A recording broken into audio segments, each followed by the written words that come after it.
Today, let's talk about the arcuate eminence, a structure in the temporal bone that you've likely encountered during anatomical dissections or in your surgical training.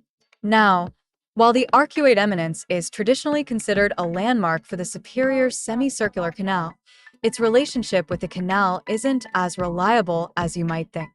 A cadaveric study of 26 temporal bones revealed that 92% had arc-like eminences. However, these didn't always correspond to the superior semicircular canal.